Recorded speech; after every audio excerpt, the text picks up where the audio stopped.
First, you have to catch the fish.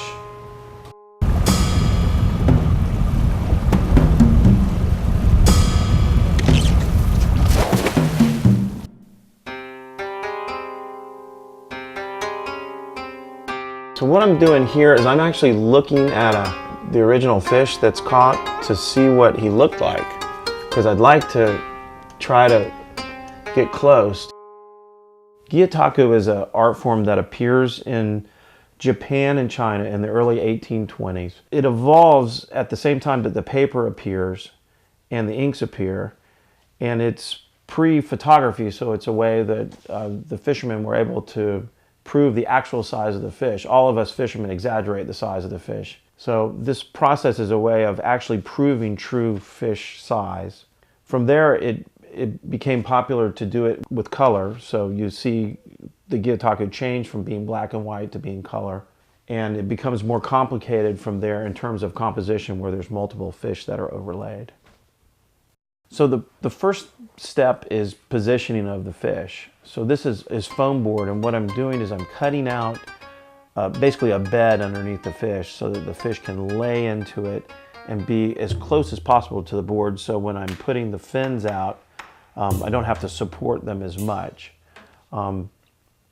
Then what I'm doing is I'm building each fish. There's an individualized set of supports that I'm building, where I'm pinning the board so that the fins can be pinned out into the positions that I want them in.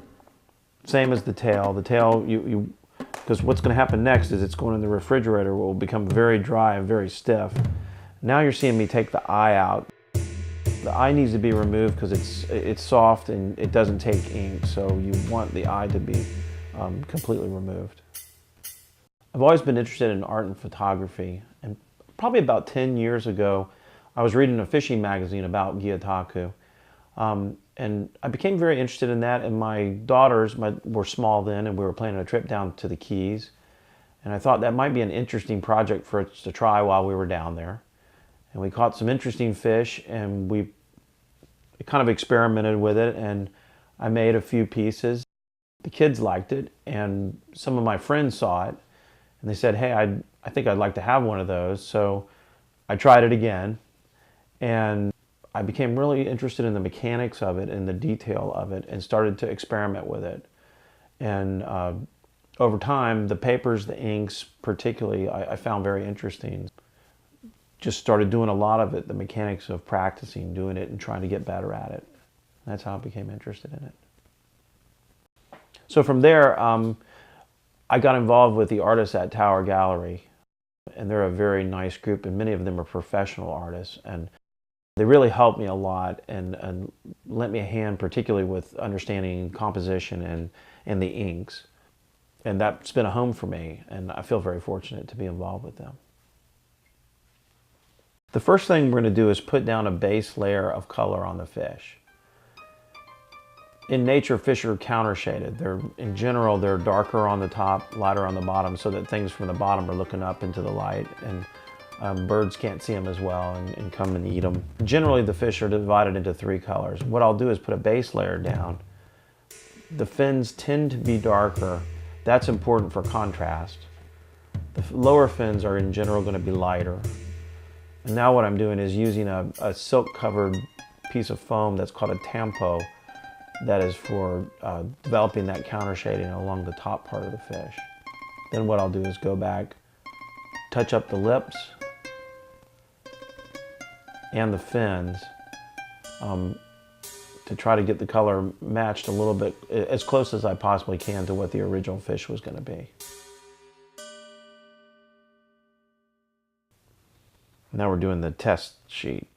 So the first thing I'm going to do is feel the mouth. So I'm going to go through and touch all of this tail. Really working that, because the tail's got a lot of interesting detail in it. All right, so let's look and see what we got. I'm going to have to put a little more paint to the mouth.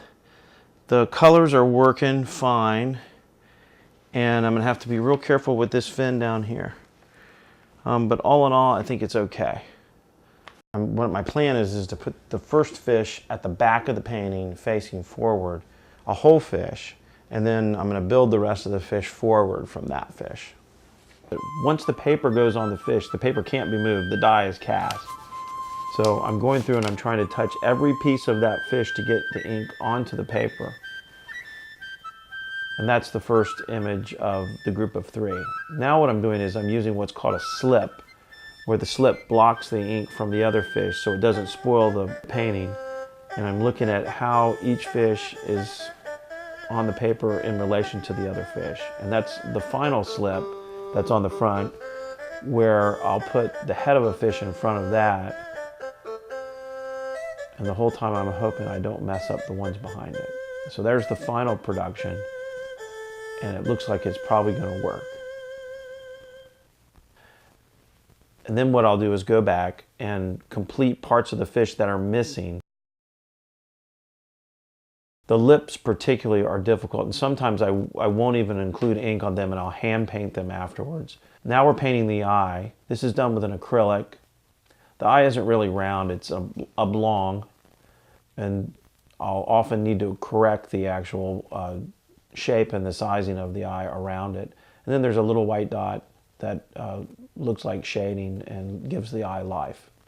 This is the stamping process, the chop, that's included on Gyataku. So here's the final product, including the hand painting, and from here it goes to the framer and then to the gallery.